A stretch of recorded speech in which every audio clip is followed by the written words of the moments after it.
मेरे सभी प्यारे विद्यार्थियों को नमस्कार।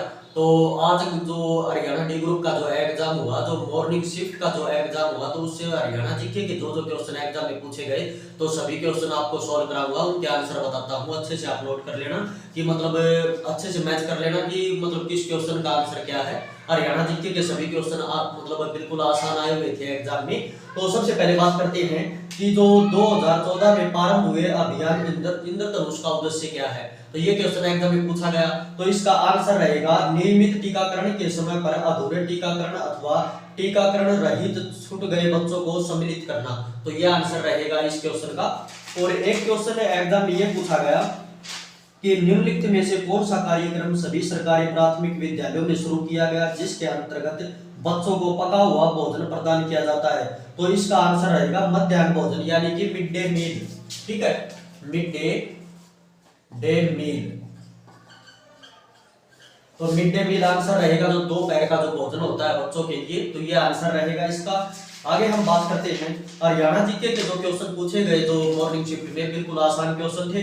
और एक क्वेश्चन पूछा गया कि हरियाणा में कितने जिले हैं। तो हरियाणा में कितने जिले रहेंगे, सभी को पता है हरियाणा में 22 जिले हैं।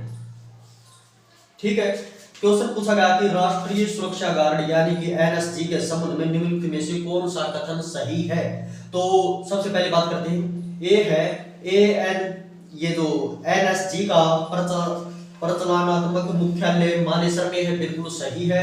एनएसजी का केंद्रीय गृह मंत्रालय के नियंत्रण होता है, मतलब इसके अधीन होता है। तो ये दोनों के दोनों सही रहेंगे, तो आंसर रहेगा ए और बी दोनों सही। ठीक है, ए और बी दोनों, तो ये आंसर रहेगा। फिर एक क्वेश्चन पूछा गया कि किस महीने में प्रसिद्ध सूरजकुंड मेले का आयोजन किया जाता है। तो इसका आंसर रहेगा फरवरी के महीने में। ठीक है, सूरजकुंड मेले का आयोजन किस महीने में होता है, तो हर साल फरवरी के महीने में होता है। फिर क्वेश्चन पूछा गया कि महाभारत काल में हरियाणा को किस नाम से पुकारा जाता था, या हरियाणा को क्या कहा जाता था महाभारत काल में। तो महाभारत काल में इसे बहुधान्य कहा जाता था। तो महाभारत काल में हरियाणा को बहुधान्य कहा जाता था। बहुधान्य का मतलब होता है उपजाऊ भूमि यानी कि समृद्ध भूमि, जो भूमि कृषि के लिए अच्छी होती है। एक क्वेश्चन ये था एग्जाम में कि पिंजौर की प्राचीन विरासत को बढ़ावा देने के लिए प्रतिवर्ष 2 महोत्सव मनाए जाते हैं। एक त्योहार तो पिंजौर विरासत महोत्सव है, दूसरा महोत्सव कौन सा है। तो हरियाणा के अंदर अगर क्वेश्चन पूछे कि आम मेला कहाँ लगता है, तो आम मेला लगता है पिंजौर के अंदर, पंचकुला के पिंजौर के अंदर। तो इसका आंसर रहेगा आम महोत्सव या आम मेला। ठीक है, आम महोत्सव इसका आंसर रहेगा। नेक्स्ट क्वेश्चन है निम्नलिखित में से कौन हरियाणा राज्य का पर्यावरण वन और वन्य जीव मंत्री है। तो आंसर रहेगा कंवरपाल गुर्जर। कंवरपाल गुर्जर जो यमुनानगर में जो जगाधरी है वहां से विधायक रहेंगे कंवरपाल गुर्जर। ठीक है, हरियाणा का पर्यावरण वन व वन्य जीव मंत्री कौन रहेगा, तो कंवरपाल गुर्जर रहेगा। आगे हम बात करें कि मुख्यमंत्री प्रगतिशील सम्मान योजना द्वारा कितने श्रेणियों की भूजोत में कृषि कार्य करने हेतु तो प्रगतिशील किसानों को अभिप्रेरित किया जाता है। तो आंसर रहेगा 4। ठीक है, आंसर रहेगा 4। फिर बात करें निम्नलिखित में से कौन सा वृक्ष हरियाणा का राज्य वृक्ष है। वैसे तो हरियाणा का जो राज्य वृक्ष है, राज्य वृक्ष या राज्य पेड़ पूछे तो आंसर रहेगा पीपल, लेकिन पीपल ऑप्शन में नहीं था, तो आंसर रहेगा बरगद। जो बरगद का जो पेड़ होता है वो आंसर रहेगा।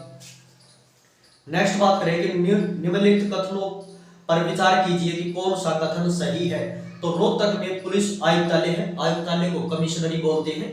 तो रोहतक में पुलिस आयुक्तालय है, तो ये गलत है। सोनीपत में पुलिस आयुक्तालय स्थित है, ये सही है। ये हरियाणा की चौथी पुलिस कमिश्नरी बनी है सोनीपत, तो इसीलिए ये सही रहेगा। तो आंसर रहेगा केवल ए। ठीक है, तो केवल ए सही रहेगा, सोनीपत में पुलिस कमिश्नरी है। नेक्स्ट बात करें कि वित्त वर्ष 2022-23 के लिए हरियाणा राज्य में स्वास्थ्य के लिए कुल व्यय का कितना प्रतिशत आवंटित किया गया। तो आंसर रहेगा 6.2%। 6.2%। नेक्स्ट बात करें कि निम्नलिखित कथनों पर विचार कीजिए। सोनीपत और झज्जर की सीमा दिल्ली के साथ लगती है। तो हरियाणा के 4 जिले हैं जिनकी सीमा दिल्ली के साथ लगती है, सोनीपत, झज्जर, गुरुग्राम और फरीदाबाद। तो सोनीपत झज्जर की सीमा दिल्ली के साथ लगती है, ये सही है। रोहतक की सीमा दिल्ली से नहीं लगती, ये गलत है। तो इसका आंसर रहेगा, तो रोहतक की सीमा दिल्ली से नहीं लगती, एक ये है। तो ये दोनों बातें सही है, रोहतक की सीमा दिल्ली के साथ नहीं लगती, तो ए और बी दोनों सही रहेंगे। नेक्स्ट बात करें कि निमराना किस राज्य के अंतर्गत आता है। तो निमराना आता है राजस्थान में। नेक्स्ट है हरियाणा राज्य में राज्यसभा की कितनी सीटें हैं, तो राज्यसभा की 5 सीटें हैं। तो आंसर रहेगा राज्यसभा की हरियाणा के अंदर 5 सीटें हैं, लोकसभा की 10 सीटें हैं और जो विधानसभा की 90 सीटें रहेंगी। नेक्स्ट बात करेंगे निम्नलिखित कथनों पर विचार कीजिए कि नड्डा साहिब गुरुद्वारा अंबाला में है, तो ये गलत है क्योंकि नड्डा साहिब गुरुद्वारा पंचकुला में है। फिर है नड्डा साहिब गुरुद्वारा घग्गर नदी के तट पर है, ये बिल्कुल सही रहेगा। नड्डा साहिब गुरुद्वारा पंचकुला में घग्गर नदी के तट पर है, तो इसका आंसर रहेगा केवल बी सही रहेगा। ठीक है, केवल बी, क्योंकि नड्डा साहिब गुरुद्वारा घग्गर नदी के तट पर है, तो ये सही रहेगा। तो इसका आंसर रहेगा केवल बी। फिर बात करेंगे किस जिले में भारतीय राष्ट्रीय रक्षा विश्वविद्यालय स्थित है। ये क्वेश्चन पहले भी काफी बार आ चुका है। तो भारतीय राष्ट्रीय रक्षा विश्वविद्यालय ये रहेगा गुरुग्राम में, और ये गुरुग्राम में कहां पर रहेगा, तो गुरुग्राम के बिनोला में। बिनोला एक जगह है गुरुग्राम में, तो इसका आंसर रहेगा गुरुग्राम। नेक्स्ट है इंदिरा गांधी अति उष्मीय शक्ति परियोजना हरियाणा के किस जिले में है, तो इसका आंसर रहेगा झज्जर में, तो ये रहेगी झज्जर जिले में। नेक्स्ट है गरिमा चौधरी किस खेल के लिए प्रसिद्ध है, तो गरिमा चौधरी जुडो के लिए प्रसिद्ध है, मतलब इसका खेल रहेगा जुडो, जुडो खेल से संबंधित है। नेक्स्ट है निम्नलिखित में से किसने हरियाणा की ओर से रणजी ट्रॉफी में नहीं खेला था, तो मतलब कौन सा खिलाड़ी जो रणजी ट्रॉफी नहीं खेला था, तो मनिंदर सिंह भी खेल चुके हैं, कपिल देव भी खेल चुके हैं, राजेंद्र गोयल भी खेल चुके हैं, तो आंसर रहेगा सरकार तलवार नहीं खेला है रणजी ट्रॉफी हरियाणा की तरफ से। नेक्स्ट है नारनौल किस जिले में है, बिल्कुल आसान है, नारनौल महेंद्रगढ़ जिले में है। नेक्स्ट है निम्नलिखित में से हरियाणा की कौन सी नृत्य शैली मेवाती जनजाति से संबंधित है, तो ये जो मेवाती जनजाति के लिए संबंधित है, इसका आंसर रहेगा रतवाई नृत्य। ये जो रतवाई नृत्य है ये वर्षा काल में मनाया जाता है। रतवाई नृत्य होता है कहां पर, मेवात क्षेत्र में, मेवाती जो जनजाति है उनके लिए ये रतवाई नृत्य, तो इसका आंसर रहेगा रतवाई।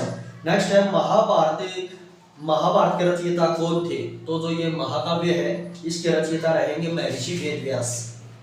नेक्स्ट है निम्नलिखित में से कौन हरियाणा के प्रमुख कपास उत्पादक जिलों में से नहीं है, तो आपको बताना है कि हरियाणा का मतलब इनमें से ऑप्शन के अकॉर्डिंग कौन सा जिला जिसमें कपास उत्पादक नहीं है, तो सिरसा में तो सबसे ज्यादा कपास होती है हरियाणा के अंदर, सिरसा भी रहेगा, सोनीपत भी रहेगा, सिरसा सोनीपत रेवाड़ी, तो इसका आंसर रहेगा अंबाड़ा के अंदर कपास नहीं होती है। ठीक है, तो मतलब कपास का उत्पादक नहीं होता है, तो इनमें कौन से जिले में नहीं होता है, तो आंसर रहेगा अंबाड़ा में नहीं होता है। नेक्स्ट है सकल राज्य घरेलू उत्पाद GSDP के बारे में निम्नलिखित कथनों पर विचार कीजिए। तो एक है हरियाणा का GSDP बिहार के GSDP से अधिक है, तो बिल्कुल सही है। पंजाब का GSDP हरियाणा के GSDP से अधिक है, तो ये गलत है, तो इसका आंसर रहेगा केवल ए। नेक्स्ट बात करें ओटू बांध हरियाणा की किस नदी पर है, तो ओटू बांध रहेगा घग्गर नदी पर, और ये सिरसा जिले में रहेगा, तो इसका आंसर रहेगा घग्गर नदी।